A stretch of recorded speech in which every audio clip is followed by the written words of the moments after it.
दोस्तों, जय श्रीमन नारायण, जय श्री राधे। मैं Deepak Sharma D media times में एक बार फिर आपका स्वागत करता हूं। दोस्तों, भागवत मिशन परिवार के तत्वाधान में गिरिराज संघ परिवार विश्वकर्मा जयपुर के 25वें वार्षिक उत्सव पर गौ माता सेवार्थ 108 श्रीमद् भागवत कथा ज्ञान यज्ञ समारोह का आयोजन जयपुर के विद्याधर नगर सेक्टर 7 में महाराजा अग्रसेन हॉस्पिटल के पीछे स्थित प्रांगण में किया जा रहा है।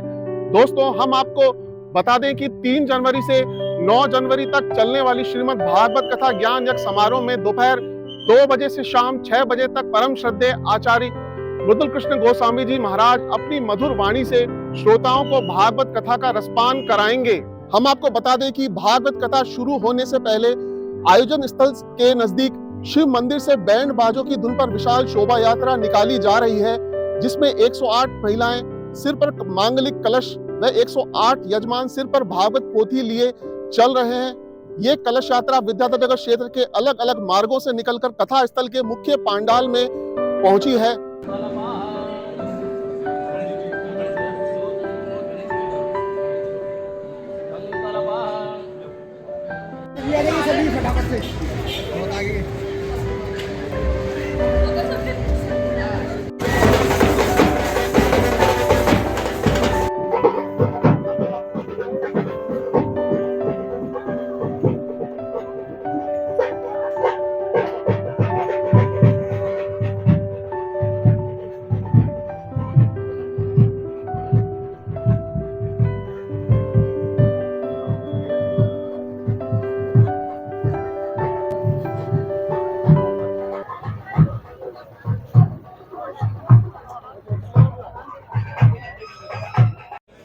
दोस्तों, आप देख सकते हैं कि विद्वान जन इस भागवत में विशेष रूप से प्रतिदिन दोपहर 1 बजे से सामूहिक भागवत मूल पाठ प्रत्येक यजमान जोड़े से भागवत पोथी की ठाकुर जी के चित्र के समक्ष सभी देवी देवताओं की पूजा कर रहे हैं।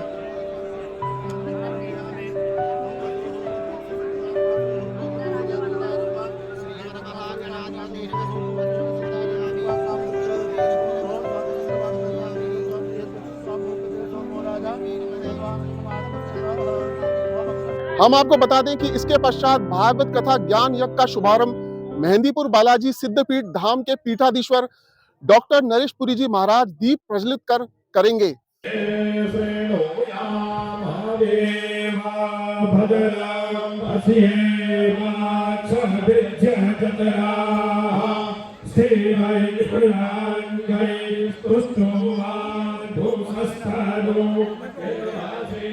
भाई देवाय तांजदायो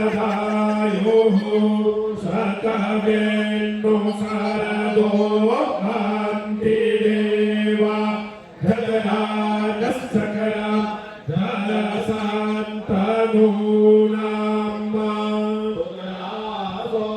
जतरा पितारो भवन्ति मानो हतियारे भाता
फिर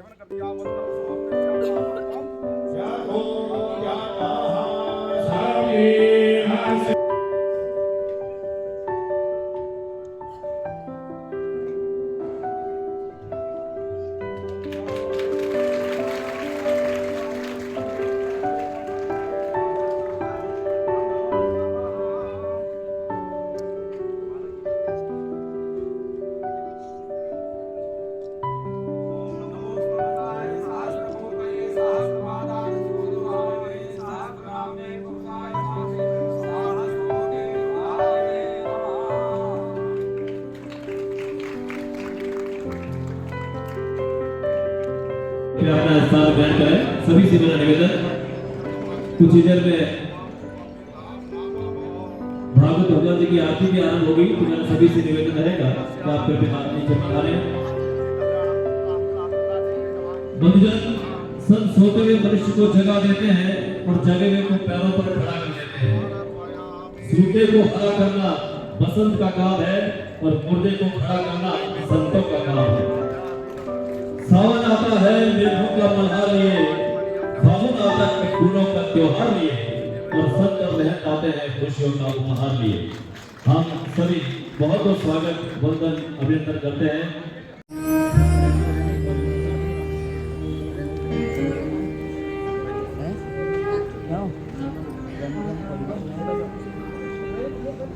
वंशी विभूषित करान्नवनीर्दाभा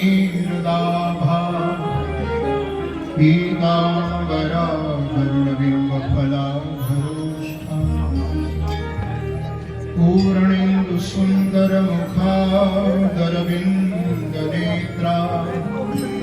कृष्णात्परं किमपि तत्त्वमहं न जाने। श्रीवां के बिहारी तेरी आरती गाओ।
हरि चरणों में शीश झुकाऊं मैं, हरि चरणों श्री हरिदास के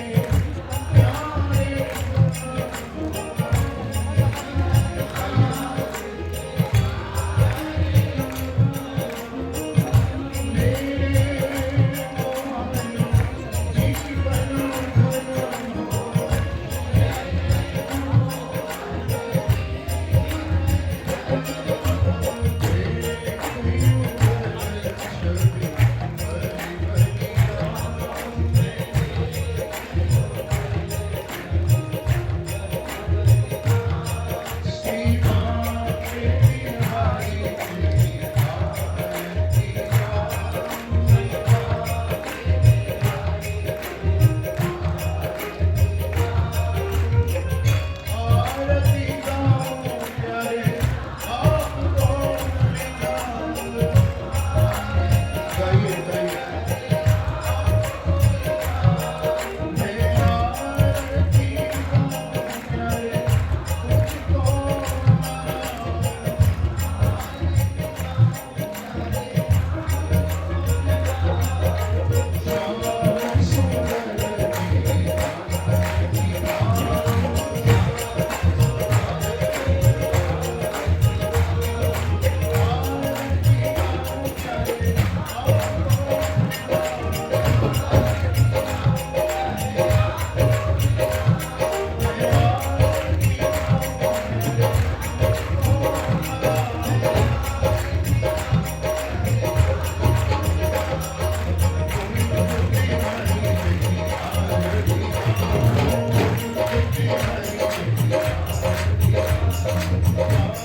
बोलो श्री बांके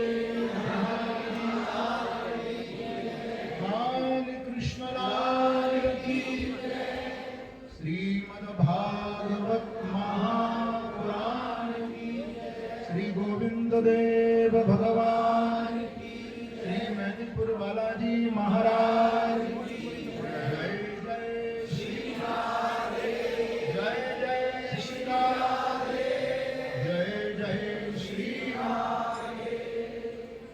की जय। पूज्य सतगुरुदेव महाराज की जय। जय जय श्री राधे, जय जय श्री राधे, जय जय श्री राधे श्याम। संतों का दर्शन तीर्थ रूप होता है, क्योंकि संत स्वयं तीर्थ रूप होते हैं। तीर्थिक कुर्वन्ति तीर्थानि स्वान्तस्तेन गदाव्रता। बहुत दिनों तक आप लोग तीर्थ का सेवन करेंगे, तब आपको तीर्थ तीर्थ करता है। पर वास्तविकता में आज पूज्य महाराष्ट्र जी का हमारे मध्य में जो आगमन हुआ है, मुझे लगता है कि ये स्थान तीर्थ ही बन गया है।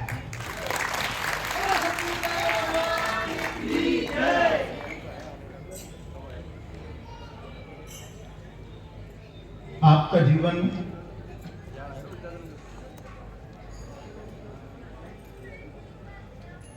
मेरे से तो महाराष्ट्र जी की बहुत आत्मीयता है और आप लोगों को ये भी मालूम है कि गत वर्ष 22 जनवरी से श्री मेहंदीपुर बालाजी में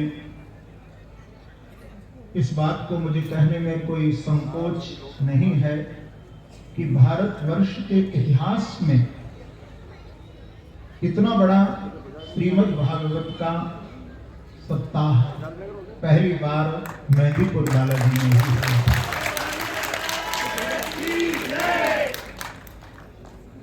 इतना हृदय से संतों की, ब्राह्मणों की, भक्तों की वहां सेवा हुई। मैं 8 दिन वहां रहा। मेरा हृदय वहां बहुत गदगद था और महाराज श्री जी ने तो इतना उत्साह में थे, आखिर के दिन ये भी कह दिया कि अब प्रतिवर्ष यहाँ वर्षगांठ के रूप में श्रीमद् भागवत होगी ही, और वो कार्यक्रम होगा, जरूर होगा। थोड़ा सा इस बार तो आपको मालूम है कि 22 जनवरी को हमारे रामलला अयोध्या में विराजमान होने जा रहे हैं।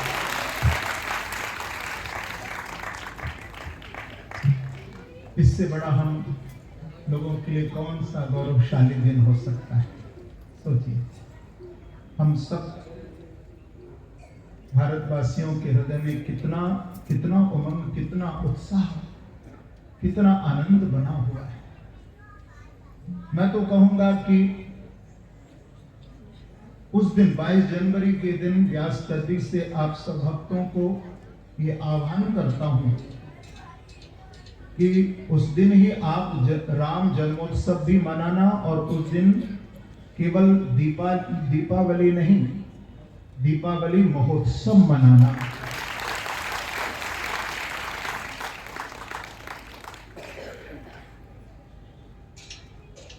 और क्योंकि जयपुर नगरी है, मैं तो कहूंगा कि उस दिन हमारी ये जयपुर नगरी भी दुल्हन के रूप में सजा दी जाए और आप सब अपने अपने घरों में संधि काल के समय घर को सजाना भी, और घर में ठाकुर जी के सामने भले ज्यादा से ज्यादा आपकी जितनी इच्छा हो आप दीपक प्रज्वलित करना, लेकिन एक दीपक अपने भगवान के मंदिर में प्रभु राम के नाम का भी प्रज्वलित करना।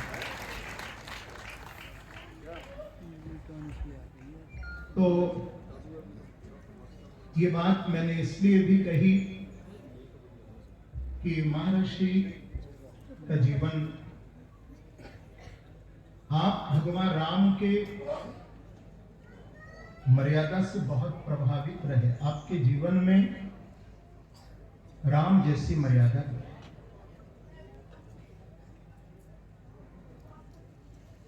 राम का जीवन तो अनुकरणीय है। जिन कृष्ण की मैं आपको लीला सुनाने जा रहा हूं, उनका जीवन भी अनुकरणीय भी है और दूसरी ओर चिंतनीय भी है। दोनों पक्ष हैं। लेकिन महर्षि के जीवन में मुझे बात कहने में कोई संकोच नहीं है कि आपके माता पिता, आपके परिवार के द्वारा जो संस्कार, जो सहजता, सरलता मैंने आपके अंदर देखी, वास्तव में वो अति प्रशंसनीय है। इतने ऊंचे बड़े पद पर भी आप विराजमान होकर के आपका हृदय एक बालक की तरह है।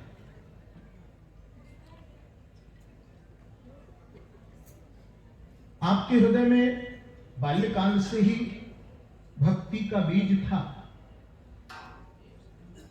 क्योंकि भक्ति बीज पलटे नहीं, जो जुग जाए अनंत। ऊंच नीच घर वास हो, पर रहे संत को संत। तो महर्षि के जीवन में भक्ति का बीज तो बाल्यकाल से ही था, लेकिन जब आपकी पूज्य माता जी का देहावसान हुआ, मुझे मालूम है महर्षि से हमारी चर्चा हुई, तो आपको एकदम वैराग्य हो गया और पूर्ण ठाकुर जी के चरणों में, और इसके साथ साथ श्री हनुमान जी महाराज मेहंदीपुर बालाजी के चरणों में आप सेवा में उपस्थित हो गए। बंधुओं, जीवन में पहली बार मैं 8 दिन मेहंदीपुर बालाजी में रहा और महाराष्ट्र जी ने हमारे लिए ऐसी व्यवस्था की। मैंने एक बात आपसे प्रार्थना की थी कि मैं बस कथा के उपरांत मुझे बालाजी के चरणों में आधा घंटे बैठना है। मैं अपने कमरे में भी नहीं जाऊंगा, आपसे मैंने प्रार्थना की थी। तो मैं आधा घंटे जाकर के बैठता था। 30 साल पहले भगवान राम की मूर्ति की स्थापना वहां हुई, लेकिन महाराज श्री जी के हृदय में श्री हनुमान जी महाराज ने ऐसी प्रेरणा की कि जब भगवान राम आए हैं तो यहाँ कृष्ण भी क्यों नहीं आना चाहिए, क्योंकि राम और कृष्ण में कोई भेद थोड़ी है। तो महाराज श्री जी ने संकल्प लिया कि यहाँ भगवान कृष्ण राधा कृष्ण की मूर्ति की स्थापना होगी और मुझे आमंत्रित किया कि भागवत की कथा के माध्यम से उस श्री विग्रह में आपको ही प्राण फूकना है, क्योंकि ठाकुर जी को सबसे अति प्रसन्न यदि कोई ग्रंथ है हमारे बांकी बिहारी श्री कृष्ण को तो श्रीमद् भागवत जहां होती है, क्योंकि भगवान कहते हैं नाहम बसामि वैकुंठे योगिनाम हृदयेन च मदभक्ता यत्र गायन्ति तत्र तिष्ठामि नारद। हे नारद, न तो मैं योगियों के हृदय में रहता हूँ, न मैं वैकुंठ में रहता हूँ। जहाँ मेरे भक्त मेरा आह्वान करके मेरा नाम संकीर्तन मेरी कथा गाते हैं, बस मैं वहीं पर उपस्थित हो जाता हूँ, वहीं मैं बैठा हूँ। तो महाराज श्री जी ने वहाँ ठाकुर जी की मूर्ति की प्रतिष्ठा कराई। पर मैं एक बात आपको जो कहना चाहता हूँ, फिर महाराज श्री से मैं निवेदन करूंगा कि तीसरा या चौथा दिन था, मुझे स्मरण नहीं हो रहा है, क्योंकि मैं आधा घंटे बैठ कर के श्री बालाजी महाराज जो सिद्ध पीठ है, मैंने वहां बहुत अनुभव किया 8 दिन रुक करके। मैंने दिन मुझे थोड़ा ख्याल नहीं आ रहा है महाराज, तीसरा या चौथा दिन था। तो मैं बाबा के नेत्रों का दर्शन करता था, और ये बात मैंने कही भी थी, मैंने वहां ये बात कथा में अपनी कही भी थी। तो जब मैं हनुमान जी के नेत्रों का दर्शन कर रहा था, तो चौथे दिन मुझे ऐसा लगा कि उन नेत्रों में मुझे बांके बिहारी श्री कृष्ण के नेत्रों का दर्शन हुआ। कि मैं आपको बिल्कुल सत्य कह रहा हूं, ठाकुर जी को साक्षी करके कह रहा हूं।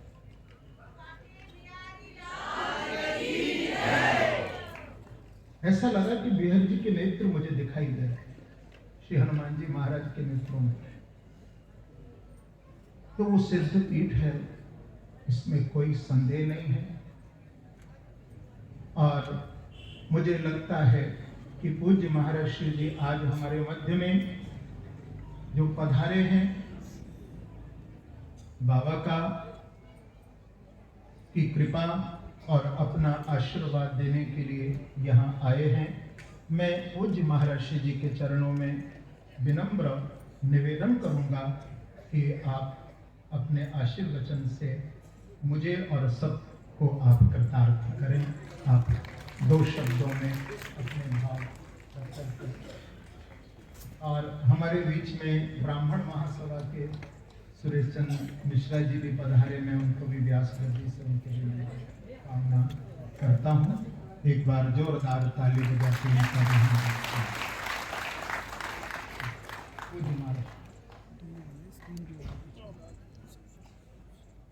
मैं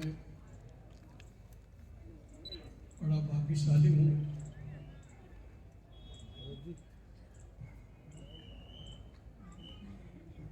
जो आज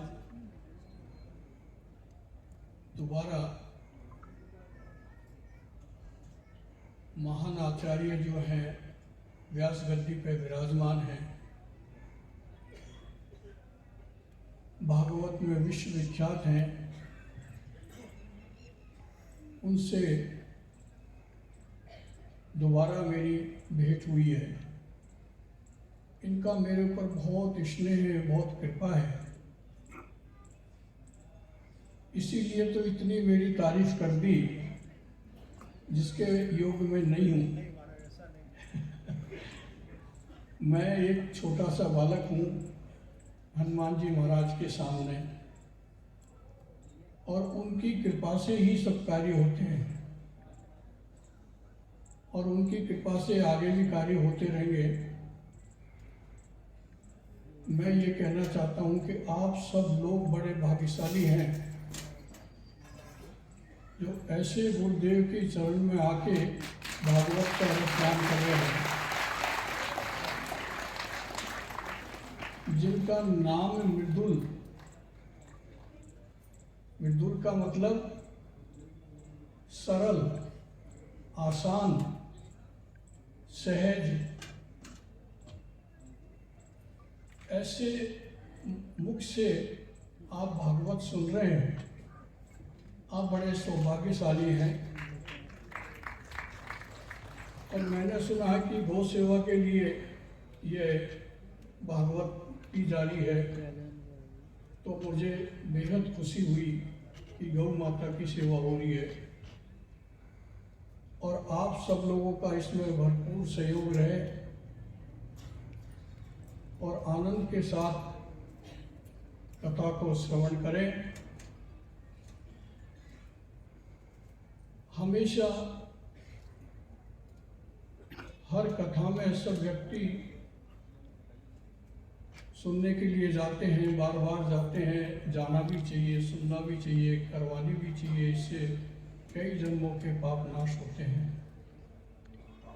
सुनने के बाद उसका मनन जरूर करो, अपने संस्कार में उतारो, अपने बच्चों को संस्कार दो,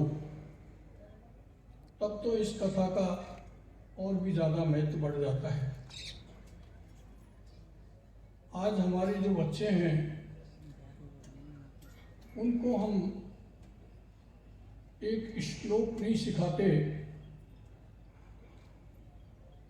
और इंग्लिश में कविताएं सिखाते हैं।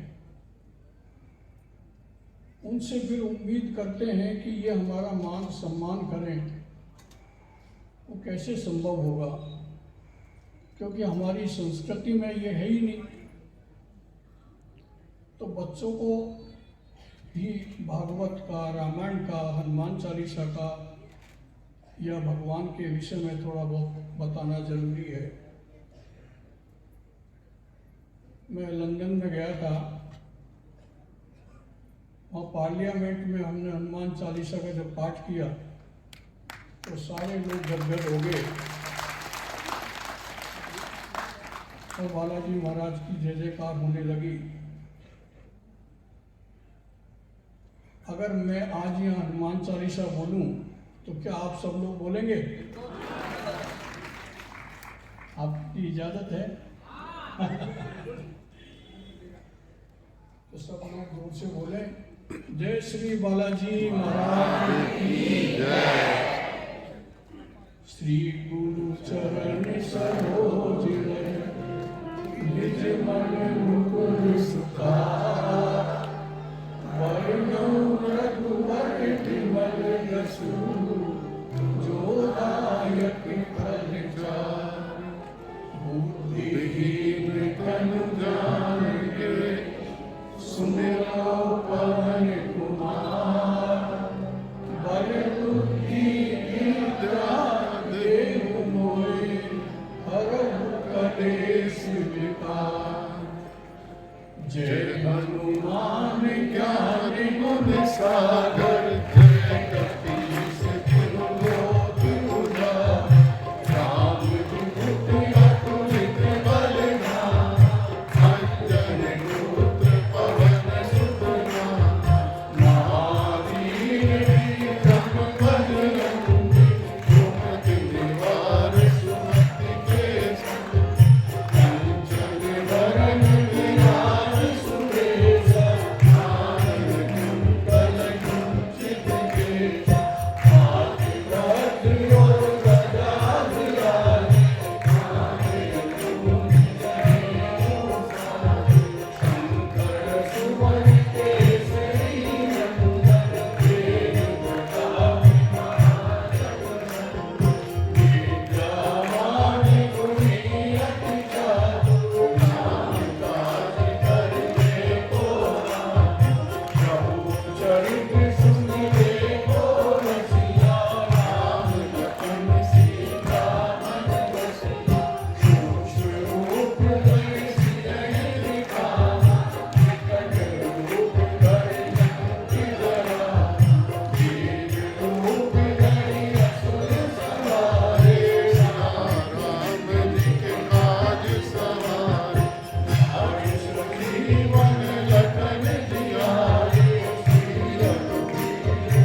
सारी कथाएं अधूरी हैं।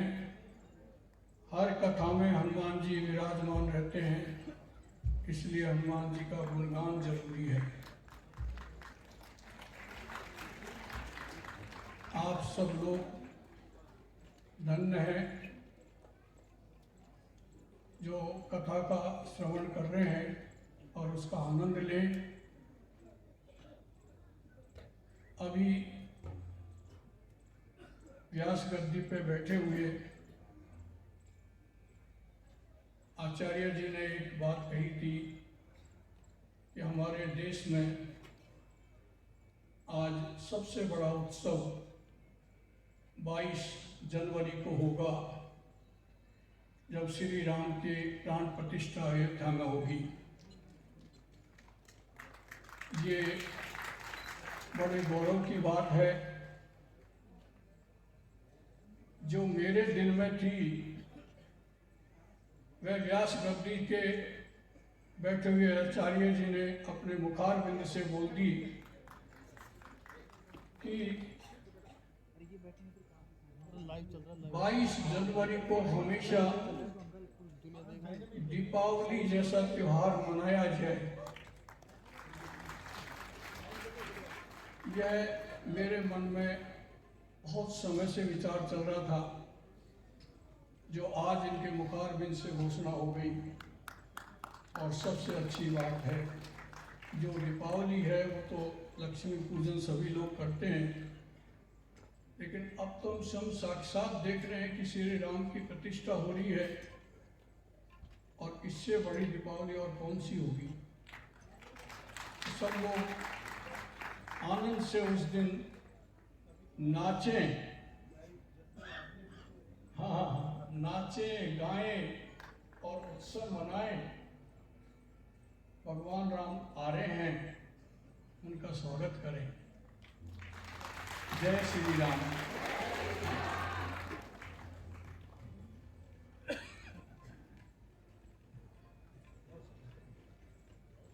महर्षि जी ने 2 शब्दों में मुझे लगता है कि हनुमान जी को यहाँ बिठा करके हम सबको निर्भय कर दिया है। यहाँ हनुमान जी आ जाते हैं तो वहाँ किसी प्रकार का भय नहीं रहता। और ये भी बात सत्य है कि हनुमान जी के आगमन पर, क्योंकि जहाँ भक्त होंगे वहाँ भगवंत को भी आना ही पड़ता है। तो मेरा विश्वास है कि आज श्री हनुमान जी को विराजमान करके इस महायज्ञ में हमारे पूज्य महर्षि जी ने हम सबको निर्भय भी किया, और ये भी इस प्रकार से भी आश्वस्त कर दिया कि अब यहाँ 7 दिन में मेरा भी विश्वास है कि वृंदावन से बिहारी जी को भी आना ही पड़ेगा। तो रात्रि में माँ यशोदा लाला को अधोटा का भोग लगाती। हमारे यहाँ श्री बिहारी जी को प्रतिदिन अधोटा का भोग लगता है। अधोटा कहते हैं जिसमें आधा दूध जल जाए, माने रबड़ी बनने से पूर्व उसको उतार लिया जाए अग्नि से, और उसमें केसर, मेवा, मिश्री डालकर के ठाकुर जी को भोग लगता है। उसको कहते हैं अधोटा। तो माँ यशोदा लेकर के आई। उस समय भगवान की आयु थी 5.5 साल की श्री कृष्ण की।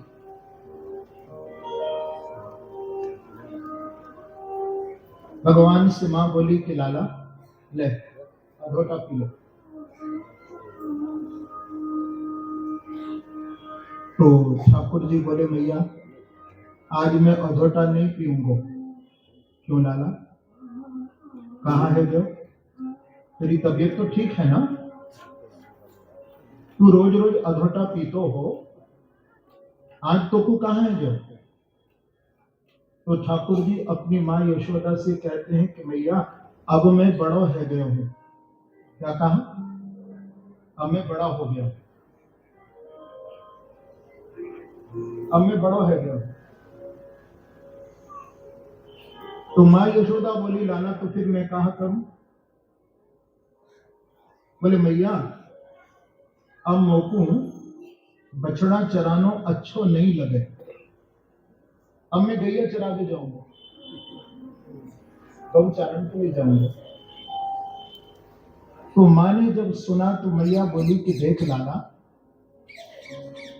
ये बात तुझे यदि करनी है तो अपने बाबा से कहियो, और जैसी बाबा आज्ञा देंगे वैसा हम प्रबंध कर देंगे। अरे इस समय तुम अधोटा पी लो, इस समय आधी रात का समय हो गया है। तो जैसे तैसे माँ ने लाला को अधोटा पिला करके थपथपी लगा करके कृष्ण को सुनाया। प्रभु सो गए गौ माता का चिंतन करते हुए। जब प्रातःकाल सोकर के श्री कृष्ण उठे तो उठते ही अपने बाबा नंद के पास गए, जो कि अथाई पर रहते। अब सुबह सुबह जाकर के बोले कि बाबा बाबा लाला इतनी सुबह तू कैसे आ गए? बोले बाबा अब मैं बड़ो है गया हूं। अरे हमारो लाला बड़ो है गया तो अच्छी बात है, कहा करूं? बोले बाबा अब मोकू बछड़ा चरानो अच्छो नहीं लगे हैं तो मैं गैया चरावे जाऊंगा। तो नंद बाबा बोले कि लाला देख ये बात यदि तो तू करनी है तो बात तो ठीक है, गैया चरावे के लिए तो तू जाएगा, लेकिन ऐसे थोड़ी जाएगा। तो बाबा फिर कैसे जाऊंगा? बोले देख पंडित जी को बुलाया जाएगा, तेरा मुहूर्त निकलवाएंगे, और जिस दिन का मुहूर्त निकलेगा गाय चराने के लिए चले जाना। तो भगवान कृष्ण अपने पिता से कहते हैं कि बाबा आप मुझे आज्ञा दो, मैं अभी पंडित जी को बुला करके लाऊं, आप मुहूर्त निकलवा लो। अच्छा जा। तो अपने पिता की आज्ञा से श्री कृष्ण अपने पुरोहित जी के घर गए, पंडित जी जाकर के उनको प्रणाम किया। ध्यान से सुनना, मैं इस महायज्ञ की भूमिका को इस कथा से प्रारंभ इस भूमिका से प्रारंभ कर रहा हूं कि ठाकुर जी को गौ माता से कितना प्रेम है।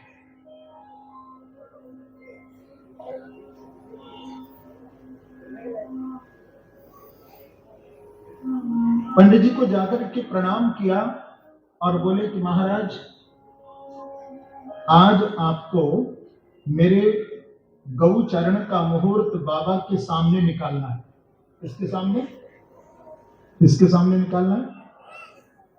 आज पहले आदेश कर रहे हैं कि आज आपको बाबा के सामने गौ चरण का मुहूर्त निकालना है, और आज का मुहूर्त निकालोगे तो बाबा से मैं आपको लंबी चौड़ी दक्षिणा दिलवाऊंगा, और मुहूर्त निकालने में थोड़ी भी देरी कर दी तो दक्षिणा के नाम ठन ठन पाल मदन गोपाल, फिर कुछ नहीं मिलेगा। तो पंडित जी बोले कि लाला देख भैया हमें तो अपनी दक्षिणा से मतलब है, तू जब का कहेगा तब को ही हम मूर्त निकाल देंगे। तो पंडित जी को समझाकर अपने पिता के पास भगवान कृष्ण लेकर के आए, और आकर के बिठाया। नंद बाबा ने उनको प्रणाम किया। प्रणाम करके कहा कि पंडित जी आप अपने पंचांग को खोल करके देखो, 2-4 महीना में यदि मेरे लाला को कोई गौचारण का मुहूर्त निकल रहे हो तो आप बताएं दो। तो पंचांग खोल करके पंडित जी देखने लगे। कभी उंगली पर, आपने देखा ना पंडित जी लोग पंचांग देखते हैं, कभी उंगली पर गिनते हैं, कभी सिर पर हाथ रखें, कभी उंगलियों पर गिने, कभी सोचने के लिए बैठ जाएं। 15 मिनट निकल गए, 20 मिनट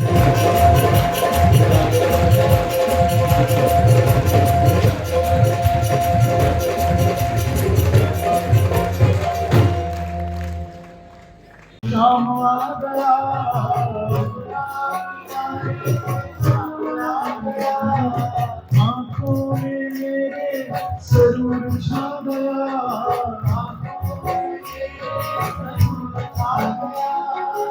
आंखों में मेरे सरूर छा गया।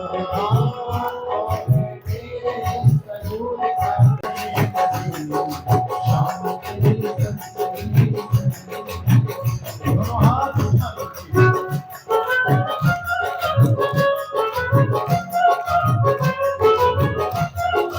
श्री बिहारी महाराज की, वाणी की